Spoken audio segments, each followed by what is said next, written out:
తెలంగాణలో మహాలక్ష్మి పథకం అద్భుతంగా అమలవుతుందన్నారు ఆర్టీసీ ఎండీ సజ్జనార్. ఆర్టీసీ ఉద్యోగులు సిబ్బంది కష్టపడి పనిచేస్తున్నారని చెప్పారు. హైదరాబాద్ మియాపూర్ డిపోలో ఏర్పాటు చేసిన వనభోజనాల కార్యక్రమానికి హాజరైన సజ్జనార్ ఉద్యోగులను సన్మానించారు. తర్వాత ఉద్యోగులు సిబ్బందికి స్వయంగా భోజనం వడ్డించారు. మహిళలు ఆర్టీసీ బస్సుల్లో ప్రయాణించేటప్పుడు రీజనల్ గుర్తింపు కార్డు తీసుకుని సిబ్బందికి సహకరించాలని కోరారు సజ్జనార్.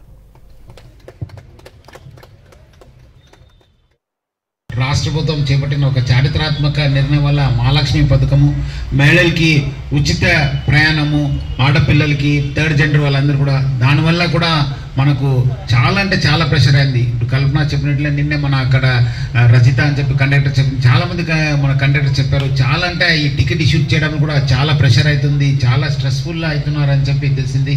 బట్ మనము వెంకటేష్ రెడ్డి గారు చెప్పినట్లు వేరే రాష్ట్రంలో చాలా టైం దొరికింది వాళ్ళు ఇంప్లిమెంట్ చేయడానికి. ఇక్కడ మాత్రం మనకు 48 గంటలే మనము రాష్ట్ర ప్రభుత్వం మనకు టైం ఇవ్వడం జరిగింది. అప్పుడు మీరందరితో కూడా మాట్లాడడం జరిగింది.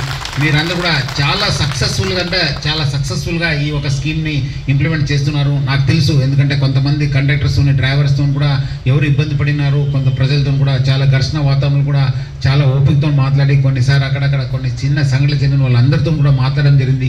సో అందుకు ఇంత రద్దీలు, ఎందుకంటే 60, 55, 60, 65, 70లో ఉన్న ఓఆర్ ఈరోజు 100 దాటిపోయింది. మనకు చాలా బస్సెస్లో ఫుల్ వెళ్ళడం జరుగుతుంది.